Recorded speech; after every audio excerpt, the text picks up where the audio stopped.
आपण पाहत आहात EDTV, बातमी अशी जिच्यावर तुम्ही ठेवणार विश्वास। आपल्यासोबत आहेत जालना जिल्ह्याच्या औषध प्रशासन निरीक्षक वर्षा महाजन मॅडम। नेमकं त्यांच्या बालपणापासून आपण पाहूयात की कसा असतो नवरात्री महोत्सव। नारी शक्ती ही त्यांच्या अंगात आज कशी भरलेली आहे। गेल्या अनेक वर्षांपासून त्या अन्न व औषध प्रशासनात काम करत आहेत। विविध ठिकाणी भेटी देणं, मेडिकलची तपासणी करणं, विविध परवानग्या देणं, कोर्ट कचऱ्या करणं, अशा सर्व बाबींनी त्यांनी काम केलेलं आहे। त्यामुळे पुरुषाच्या खांद्याला खांदा लावताना काय अडचणी आल्या आणि त्यांची नारी शक्ती कधी जागृत झाली का, असा एखादा प्रसंग आला का की त्यांना खरंच आपल्या नारी शक्तीची गरज वाटली। आपण त्यांच्याकडून जाणून घेऊयात। अन्न व औषधी प्रशासनाचे निरीक्षक सौ वर्षा महाजन मॅडम। मॅडम नमस्कार। नमस्कार। काय सांगाल तुमचे, आता नारी शक्ती आपली सध्या सुरू होत आहे। या नारी शक्ती म्हणले की महिलांचा सगळं उत्साह असतो। तुमच्या अनुभवातून नारी शक्ती म्हणजे नवरात्रोत्सव कसा असतो? तुम्हाला सांगते तशी मी मूळची नाशिकची, माझं जन्मगाव नाशिकचंच आहे। माझं संपूर्ण लहानपण नाशिकमध्ये गेलेलं आहे। माझं शिक्षण करिअर सगळ्याची सुरुवात नाशिकमध्येच झालेली। नाशिकमधला नवरात्रोत्सव जो लहानपणापासूनचा मला आठवतो, तर तसे मध्यमवर्गीय घरामध्ये जन्म झालेला असल्यामुळे एक सर्वसामान्य लहान मुलांसारखीच माझं बालपण गेलेलं। वडिलांची एक स्टेबल नोकरी असल्यामुळे संपूर्ण लहानपण नाशिकमध्ये गेलं। नाशिकला राणीनगर सिडको इथं राहत असताना आमच्याकडे एक समोर मोठं ग्राउंड होतं। त्या ठिकाणी नवरात्रोत्सव आणि दांडिया याचं आम्हाला एक विशेष आकर्षण असायचं। आणि त्या पलीकडे नाशिकचा नवरात्रोत्सव म्हणजे कालिका देवी म्हणून एक मंदिर आहे, जिथं यात्रा असायची। मला विशेषतः या यात्रेचं आकर्षण असायचं आणि त्या यात्रेमध्ये सगळे मिळणारे खाद्यपदार्थ, विविध वस्तू, ही लहानपणीची अगदी म्हणजे मनापासून आठवणारी एक आठवण आहे। आणि जसं जसं वय वाढत गेलं तसं तसं कामानिमित्ताने, नोकरीच्या निमित्ताने, त्यानंतर लग्न झाल्यानंतर हळूहळू नाशिक सुटत गेलं। पण अजूनही नवरात्र म्हटलं तर मला नाशिकची कालिका देवीची यात्रा अगदी मनामध्ये कुठेतरी आठवून जाते। करिअरच्या निमित्ताने नाशिक, त्यानंतर औरंगाबाद आणि त्यानंतर सध्या जालना अशा ठिकाणी फिरस्ती झाली माझी। तिन्ही ठिकाणचा वेगवेगळ्या लोकांचा संपर्क, वेगवेगळ्या लोकांचे अनुभव आले। पण नवरात्रीचं स्वरूप अजूनही जसं आहे आधीपूर्वी तसंच आत्तासुद्धा आहे। फक्त श्रद्धा आणि दिवस परंपरा बदलत चालल्यात, लोकांच्या थोड्याशा मॉडर्नाइज झाल्या आहेत असं म्हणता येईल। पण नारी शक्ती म्हणाल तर सुरुवातीपासून आम्ही सगळ्या बहिणीच आहोत। वडिलांनी कधीही मुलगी मुलगा असा कुठलाही भेदभाव न करता आम्हाला वाढवलं। आज जे काही आहे आईवडिलांच्या आशीर्वादाने आणि त्यांनी दिलेल्या संस्कारांमुळे आज इथं आलेलो आहोत। नारी शक्ती म्हणाल तर आमची आई त्या काळाची 12वी झालेली, म्हणजे तिच्या वर्गामध्ये ती एकटी एकमेव शिकणारी मुलगी होती। सुरुवातीपासून सुसंस्कृत होणं, करिअर करणं आणि स्वतःच्या पायावर इंडिपेंडेंट होणं हे संस्कार आईवडिलांनी पहिल्यापासून दिलेले, अगदी लहानपणापासून। त्यामुळे करिअर करायचं हे पहिल्यापासून मनात होतंच। आणि मुलींवरती कुठे होणारे अत्याचार बघितले किंवा असं भेदभाव बघितलं एखाद्या मुलींच्या फॅमिलीत की मला तिथं फार अस्वस्थ व्हायचं। हळूहळू शिकत गेले, ग्रॅज्युएट झाले, फार्मसी झाले, MPSC सिलेक्शन होऊन एक चांगल्या पोस्टचे अधिकारी झाले। सर्वाचं श्रेय आईवडिलांना।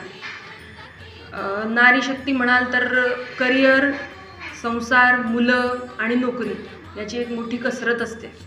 आणि ही कसरत पार पाडण्यामध्ये आपल्या संपूर्ण कुटुंबाचा एक खूप मोठा रोल असतो। त्यामध्ये सासू सासरे, आईवडील, नवरा, मुलगा ही सगळी नातेवाईक जेव्हा भक्कमपणे उभे असतात तेव्हा कुठल्याही स्त्रीला करिअरमध्ये उत्तुंगपणे पुढे जायला कधीही अडचण येत नाही।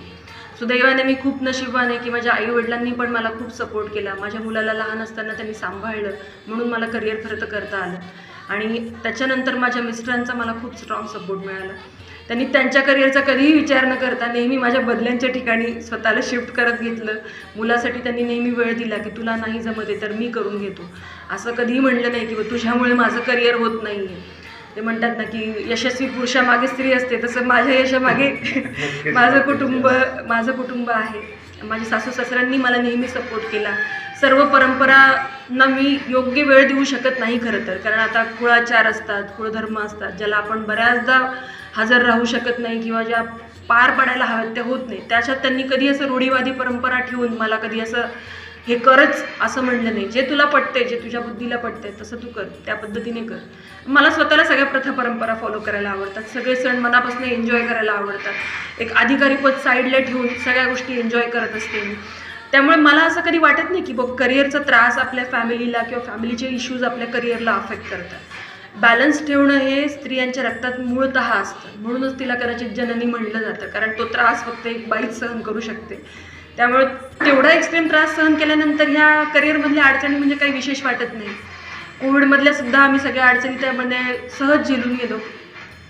सगळ्यांचा सपोर्ट असतो आणि बरोबरीचे पुरुष म्हणाल तर मला सुदैवाने सगळे सहकारी खूप उत्तम लाभले. सगळे वरिष्ठही चांगले लाभले. सगळ्यांनी समजून घेतलं. कधी कुठल्या अडचणीला, कधी कुठला इश्यू झाला नाही किंवा कधी कुठल्या याच्यात बाबतीत अडचण निर्माण केली नाही. त्यामुळे आज करिअरचे जवळपास 10-11 वर्ष झाले मी यशस्वीपणे घर, मुलगा, करिअर योग्य पद्धतीने सांभाळते. तुम्ही नाशिकच्या आधी दैवत अगदी सप्तशृंगीच्या परिसरात वाढलेल्या, तिचा वरदहस्त तुमच्या डोक्यावर आहे. 100%. मग असा एखादा प्रसंग आठवतो का की जिथं तुमची सप्तशृंगी जागी झाली आणि एखाद्यावर तुम्हाला ती अधिकारानं किंवा बडग्यानं तुम्हाला ती कारवाई करावी लागली किंवा एखादा त्रास तुम्हाला झाला कधी नोकरीमध्ये? त्रास नाही, नाशिकमध्ये असताना असा त्रास म्हणता येणार नाही, कारण अधिकारी म्हटलं की थोडंसं लोक वचकतात. त्यामुळे त्रास असा म्हणता येणार नाही. पण कोर्ट कचेऱ्यांमध्ये किंवा ज्या वेळेला आम्ही पोलीस स्टेशनमध्ये काही कारवाया करतो त्यावेळेला थोड्या अडचणी येतात. आणि पण तरी पोलिसांच्या सहकार्याने त्या अडचणी पण आम्ही पार पाडून दिलेल्या आहेत. पण माझा पूर्ण सुरुवातीपासून महिलांसाठी एक सॉफ्ट कॉर्नर होतं. मी महिला असल्यामुळे ऑब्व्हियसली आहे. त्यामुळे महिलांना पुढे आणणं, त्यांना सपोर्ट करणं या गोष्टी मला म्हणजे नेहमीच आवडतात. कुणी कुठे अडचणीत असेल तर तिला मदत करावी, बाहेर काढावं, या पद्धतीने मी नेहमी काम करत असते. तुम्हाला घर, नोकरी, परिवार हे सगळं सांभाळत असताना कधीतरी स्ट्रेस, ताणतणाव असा वाटत असेल तर हा दूर करण्यासाठी तुम्ही काय करता, कसं करताय सगळं? 100% स्ट्रेस येतो, कारण सगळ्या आघाड्यांवरती लढताना माणूस कुठेतरी कधीतरी कमी पडतो, कोलमडून पडतो. अशा अनेक घटना होतात. अशा प्रत्येक वेळेला वडिलांनी दिलेले संस्कार कामाला येतात, कारण मूळतः आध्यात्मिक असणं हे माणसाला खरोखर गरजेचं आहे. आपण एक 10 मिनिटाचं ध्यान करणं, सकाळी 10 मिनिटं देवपूजेसाठी काढणं, 2 स्तोत्र म्हणणं, एवढं जरी केलं ना तरी त्याच्याने मानसिक प्रचंड बळ मिळतं माणसाला. याच्यावरती माझी नितांत श्रद्धा आहे. आणि म्हणतात ना की श्रद्धा असावी, अंधश्रद्धा नसावी. त्या पद्धतीने मी अध्यात्माकडे थोडीशी ओढलेली आहे आणि मला वाचनाची आवड आहे. मला प्रचंड आवड आहे वाचनाची. माझ्याकडे स्वतःची 550-600 पुस्तकं असतील. विविध विषयांवरच्या पुस्तकं, पॉझिटिव्हिटीची बुक्स म्हणा, मोटिवेशनल पुस्तकं म्हणा, या सगळ्या गोष्टी मला वाचायला आवडतात. मी आजही रोज रात्री झोपताना नेमाने अर्धा तास पुस्तक वाचते. 4 पानं पुस्तक वाचल्याशिवाय माझ्या दिवसाची म्हणजे शेवट होतच नाही.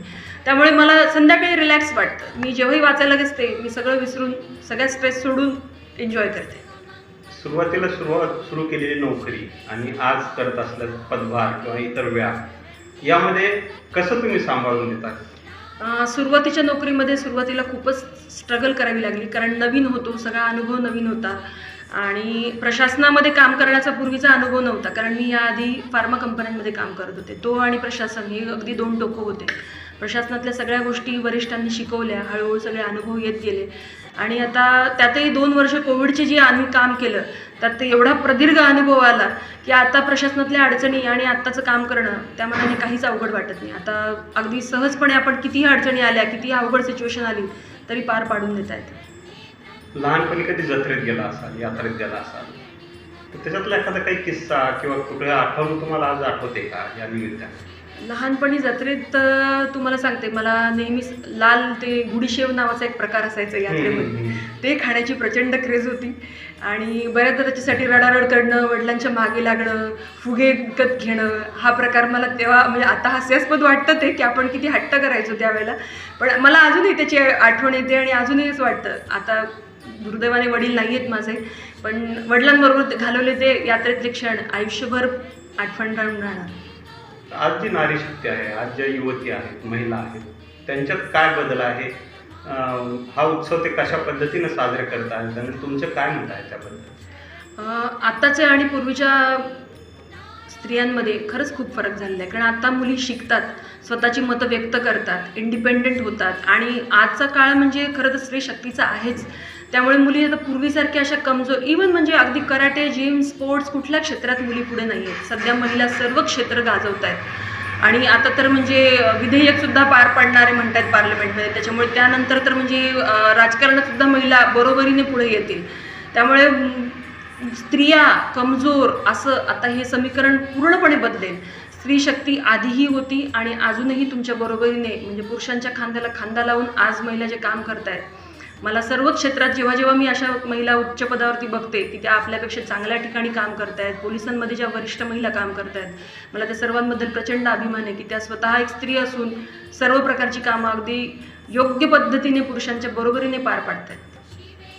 शिक्षण, पदोन्नती, करिअर यामध्ये परिस्थिती आडवी येते असं तुम्हाला वाटतंय का? नाही, परिस्थिती खरं सांगायचं तर परिस्थिती आहे ना आपल्या मनावरती असते. तुम्ही परिस्थिती कशी हँडल करता याच्यावरती सगळं असतं.